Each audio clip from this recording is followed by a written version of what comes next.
तो नमस्ते दोस्तों, अब आप सच कहें ओम जीवन में। तो दोस्तों, अभी मैं एक छोटा बच्चा हूँ और छोटे बच्चों के दिमाग में तो बहुत से अलग अलग तरीके के क्वेश्चंस आते ही हैं। जैसे मैं दूसरे बच्चों की तरह क्वेश्चन नहीं आते दिमाग में, मेरे अलग तरीके के आते हैं। क्योंकि देखिए, मैं थोड़ा-सा वेद शिक्षा ग्रहण करना चाहता हूँ, इसलिए ऐसा दिमाग में आता है कि क्यों करते हैं ये जो महाशिवरात्रि है आज, क्यों करते हैं, मतलब किसकी वजह क्या है, इसका अर्थ क्या है।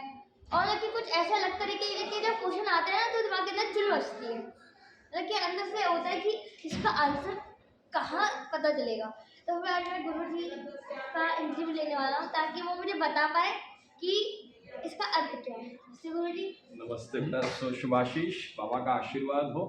और ये बालक त्र्यंबकेश्वर हैं। त्र्यंबकेश्वर नाम बड़ा मुझे अच्छा सा लगता है, क्योंकि त्र्यंबकेश्वर हमारे ज्योतिर्लिंगों के अंतर्गत में भगवान शंकर का एक नाम है और बड़ा अच्छा सा प्रतीत होता है, बड़ा अच्छा सा मुझे इसका व्यवहार आचरण इत्यादि। और मैं बाबा उनका विषय आज यही प्रार्थना करूँगा कि हमारी सनातन धर्म की इस ज्वाला को, उस धर्म की ध्वजा को ये आगे तक लेकर के जाए।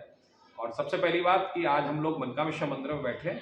बच्चा हमारे रजनीश त्यागी जी है, उनका आत्मज है बालक हमारा। और सबसे प्रमुख बात है कि आज बाबा के आशीर्वाद से आज यही मनकामेश्वर मंदिर में बाबा के दरबार में आए हैं ये बालक हमारे। और इनके मन में एक प्रश्न जागा कि महाशिवरात्रि क्यों, शिवरात्रि पर ऐसा क्या है जिसपे हम लोग उपासना करें, हम लोग जो है भगवान शिव के बारे में क्यों करें। ये क्यों का जो ये बड़ा सुंदर सा हमारे यहाँ वेदांत का विषय है। और ब्रह्म विद्या ब्रह्म वेदांत के अंतर्गत में ब्रह्म का सबसे पहला सूत्र प्रारंभ होता है अथातो ब्रह्म जिज्ञासा। अर्थात जब तक जिज्ञासा नहीं होगी तब तक आपको ब्रह्म की प्राप्ति नहीं होगी। ये आप समझ लीजिए त्र्यंबकेश्वर जी, और बाबा का आशीर्वाद है। तो शिवरात्रि का अर्थ सबसे पहले हम लोग जानते हैं, शिवरात्रि का अर्थ क्या है।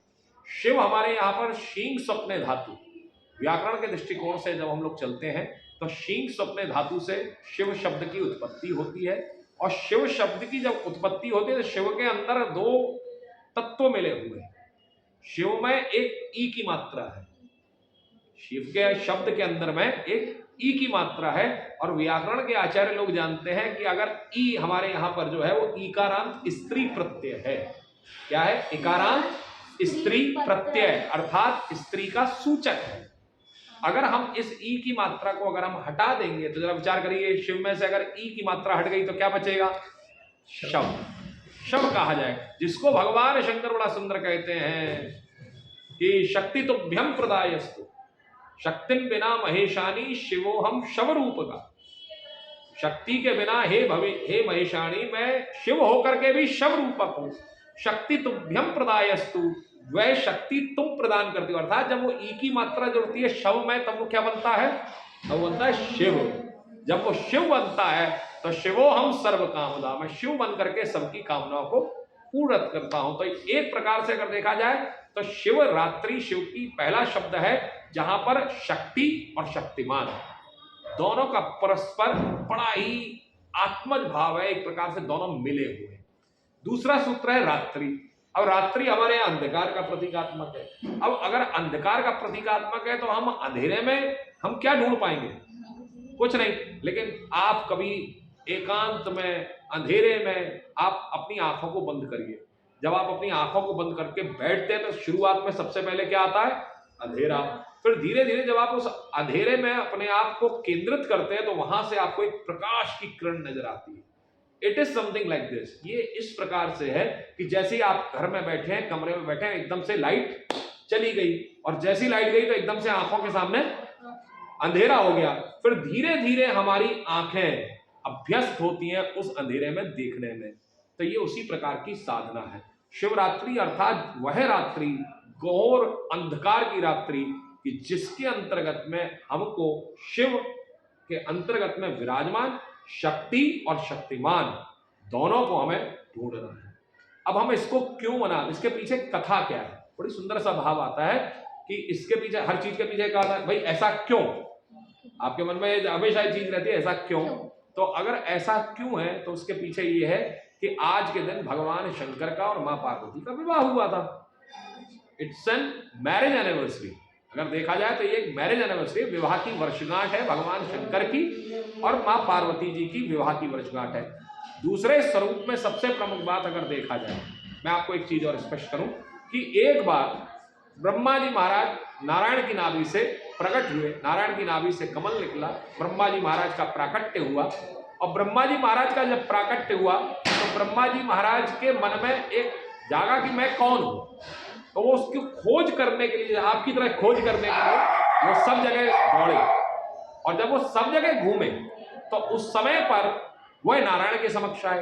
तो नारायण ने उन्हें कहा मैं तुम्हारा पिता हूं, क्योंकि तुम्हारी उत्पत्ति मुझसे हुई। तो लड़ाई हुई, झगड़ा हुआ तो ऐसा झगड़ा हुआ कि नारायण कहते हैं कि मैं बड़ा हूं और ब्रह्मा कहते हैं मैं बड़ा हूं। तो उस बड़ेपन में कौन बड़ा है, तो लड़ाई हुई। लड़ाई इतनी भयानक हो गई जैसे कि आज के समय में रूस और यूक्रेन की हो रही है, ऐसी लड़ाई हुई कि मैं बड़ा हूं कि मैं बड़ा हूं। तो इधर से जो है ब्रह्मा जी महाराज ने ब्रह्मास्त्र निकाला और नारायण ने अपना नारायणास्त्र निकाला। जैसे ही चलाने को तैयार हुए उसी समय उनके समक्ष, उनके बीच में एक शिवलिंग उत्पन्न हो गया, बड़ा विशाल शिवलिंग, इतना बड़ा विशाल शिवलिंग उत्पन्न हो गया कि एकदम से वो दोनों ने अपनी लड़ाई रोक दी। अब निर्णय ये हुआ कि एक काम करते हैं, भाई कौन बड़ा है इसको छोड़ो, इसका जो और छोर ढूंढ करके ले आएगा वो बड़ा माना जाएगा, अर्थात जो इसका आदि, प्रारंभ और अंत खोज करके ले आएगा वो बड़ा माना जाएगा। तो ब्रह्मा जी महाराज हंसावतार लेकर के आकाश की ओर चले और भगवान नारायण वाराह अवतार लेकर के पाताल लोक की ओर चले उस शिवलिंग की खोज करने के।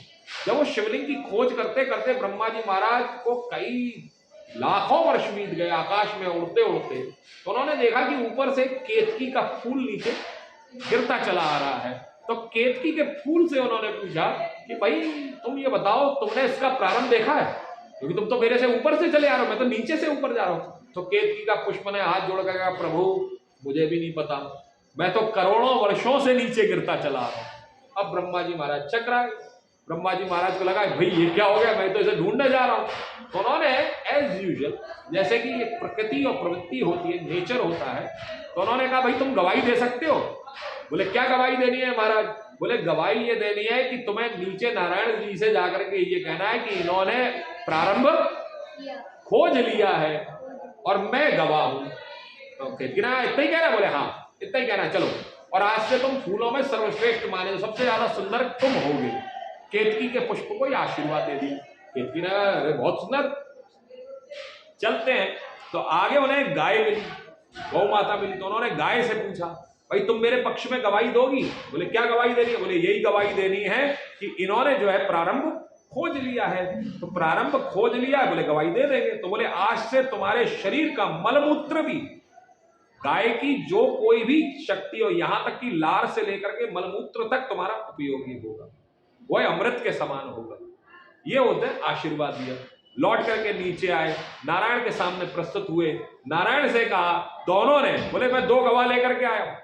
आदमी कहते ना मैं 2 गवाह लेकर के आया हूं, देखो ये है प्रमाण मेरे। तो बोले 2 गवाह लेकर के आया हूं। बोले कौन कौन है? बोले ये दोनों हैं। दोनों ने कहा हाँ महाराज, इन्होंने ऊपर देख लिया, प्रारंभ देख करके आए हैं। बोले अच्छा ठीक है। तो नारायण ने उनका आसन लगाया, आसन लगा कर उनकी पूजा करने के लिए तैयार जैसे ही हुए, उसी समय भगवान शंकर उस शिवलिंग को फोड़ करके और भगवान नारायण को, भगवान ब्रह्मा जी महाराज को मारने के लिए तैयार तत्पर हुए। भगवान शंकर का वह स्वरूप जिस दिन शिवलिंग को फोड़ करके प्रकट हुआ, और जिस दिन उस समय पर भगवान को उन्होंने मारने का, क्योंकि जिस मुख से उनको मारने के लिए तैयार, तो देवताओं ने स्तुति की, बोले महाराज ब्रह्मा मर जाएंगे, समाप्त हो जाएंगे, तो हमारी सृष्टि का निर्माण कैसे होगा? तो उस समय पर ब्रह्मा जी महाराज ने, उनके नारायण ने उनकी स्तवन किया है, उनकी स्तुति की है, और ब्रह्मा जी महाराज और नारायण ने दोनों ने उनका पूजन किया। तो पूजन जब किया तो उस समय पर जिस दिन वह पूजन किया गया, वह जिस दिन भगवान शंकर वह रुद्र शिव लिंग को फोड़ करके प्रकट हुए, उस दिन फाल्गुन कृष्ण पक्ष चतुर्दशी का दिन था। और उसी दिन उन्होंने पूजन किया, तो वह पूजन आज हम लोग वही महाशिवरात्रि के स्वरूप में किया जाता है। अब आप ये प्रश्न पूछेंगे कि उन केतकी का और गाय का क्या हुआ? तो केतकी को उन्होंने श्राप दिया भगवान शंकर ने कि तूने जो है अशुद्ध भाषण करा है, तूने गलत बोला है, तो तुझे मैं श्राप देता हूं कि आज से तेरे अंदर जो सुगंध है वह समाप्त हो जाएगी और तू मेरे ऊपर चढ़ाया नहीं जाएगा। आज भी भगवान शंकर के ऊपर केतकी का फूल नहीं चढ़ता है। गाय को उन्होंने श्राप दिया कि तुमने जिस मुख से झूठ बोला है उसी मुख से तुम कलयुग में विष्ठा खाओगे, झूठा खाना पड़ेगा। तो आज कलयुग में वही स्थिति गाय की। ऐसी ये कथाएं जो है कहीं ना कहीं हमको सिद्ध करती। और अगर आप ये कहें कि अरे ये तो किस्से कहानी है, नहीं, कथा और कहानी में अंतर होता है त्र्यंबकेश्वर जी। कथा में ये था कि राम का विवाह सीता के साथ हुआ आज से त्रेता युग, कई हजारों वर्ष पहले राम का विवाह किससे हुआ?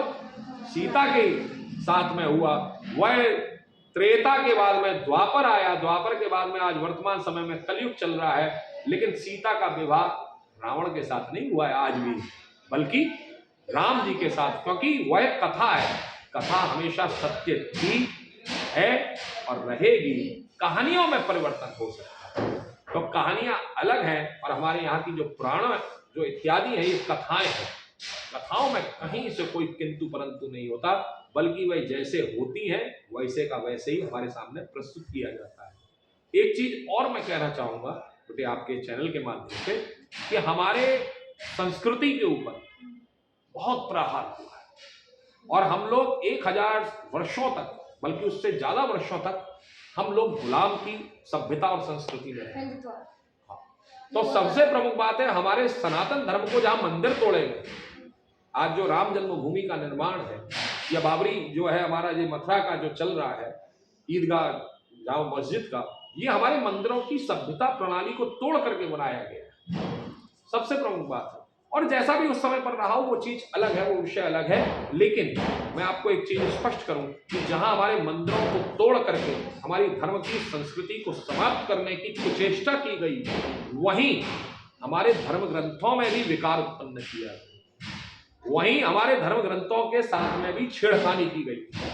आज आवश्यकता है, मैं आपके चैनल के माध्यम से आपके लोगों से मैं ये कहना चाहूंगा कि आज आप लोग जागृत होइए, जुड़िए। और आज आवश्यकता है कि हमारा देश बदल रहा है, और अगर देश बदल रहा है तो आज आवश्यकता ये है कि हम इतिहास का पुनर्लेखन में जुटे और अपने अपने शहरों में जहां जहां जो हमारी संस्कृति की विरासत है, सनातन धर्म की विरासत है, उस सनातन धर्म की विरासत को हम पुनर्लेखन के माध्यम से, आज के समय में बहुत कुछ मॉडिफाई हो रहा है, आधुनिक हो रहा है, लेकिन आधुनिकता के साथ में हमें अपनी प्राचीनता भी नहीं खोनी। आप आधुनिक होइए लेकिन साथ में अपनी प्राचीनता को भी नष्ट मत कीजिए, क्योंकि अगर प्राचीनता नष्ट हो गई तो हम नष्ट हो गए। तो आपको बहुत बहुत शुभकामनाएं महाशिवरात्रि पर्व की। और बाबा मनकामेश्वरनाथ जी यही प्रार्थना है कि इसको बालक को उस शिखर तक लेकर के जाएं जहां आज ये हमें प्रणाम कर रहा है, आगे चले और ये उस शिखर तक पहुंचे जहां हम इसे प्रणाम करने का बाबा का आशीर्वाद। तो दोस्तों जैसे कि मैंने गुरुजी से जो क्वेश्चन पूछे थे, आपको पता कैसे चल गया? मेरे दिमाग में चुल बच गई। नहीं, आप जैसे अभी आपने गाय वाली बात बोली थी कि कहते गौ माता हमेशा झूठा गाना खाएगी, तो आपको पता कैसे चल गया कि गाय का क्या हुआ या ऐसे क्या हुआ? वो आपके मन की जिज्ञासा, जब आप किसी के साथ बैठते हैं तो ये एक स्वाभाविक प्रक्रिया है कि कहीं ना कहीं अगर आपका मन इतना जिज्ञासु है तो कहीं ना कहीं आपके मन में ये जिज्ञासा भी जागेगी कि उस गाय का क्या हुआ या उस केतकी के फूल का क्या हुआ।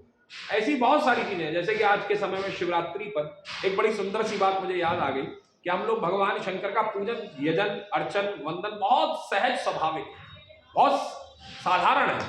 इनको ज्यादा श्रृंगार की आवश्यकता, आप श्रृंगार करें बहुत अद्भुत बात है, लेकिन इनको ज्यादा श्रृंगार की आवश्यकता नहीं।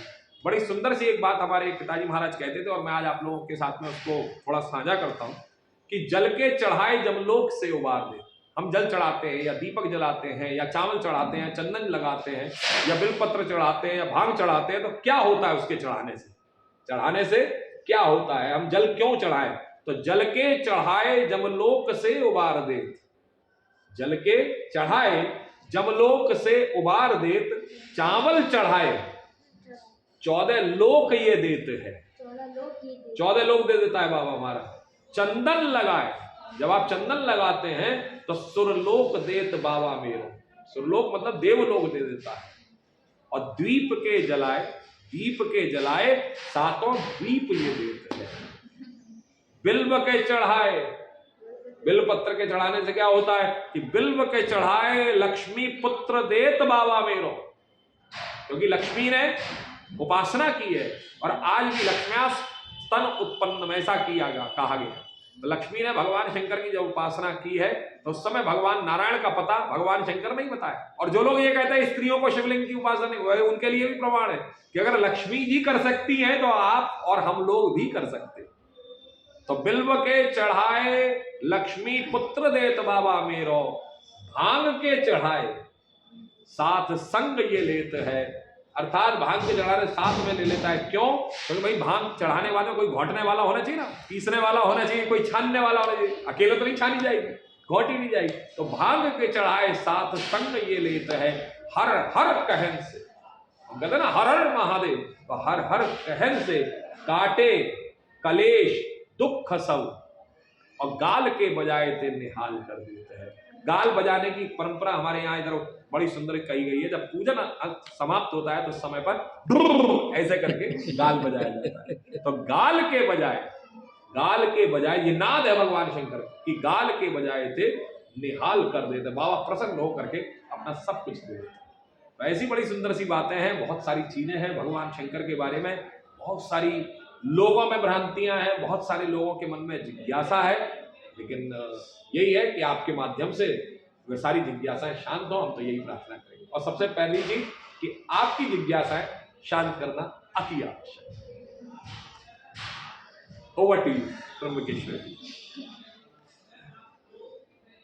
तो दोस्तों, जैसे कि अभी मेरे अंदर जो पहले क्वेश्चन आया था, गुरुजी का उसका आंसर दिया, और जो सेकंड मैंने गुरुजी से पूछा, गुरुजी ने उसका आंसर दिया और अच्छे तरीके से दिया, एकदम हर एक वर्ड का आंसर बढ़िया तरीके से, है ना। और अगर आपको ये वाली वीडियो अच्छी लगी तो नीचे सब्सक्राइब, इनको जोड़ें, इनके साथ में जुड़ें और उसको थोड़ा पुश करें, और पुश करके इनकी आप दर्शकों की संख्या को थोड़ा ज़्यादा से ज़्यादा बढ़ाएं। इस वीडियो को अगर आपको अच्छा लगा हो तो उसको साझा करें, आगे प्रेषित अवश्य करें। जय सनातन।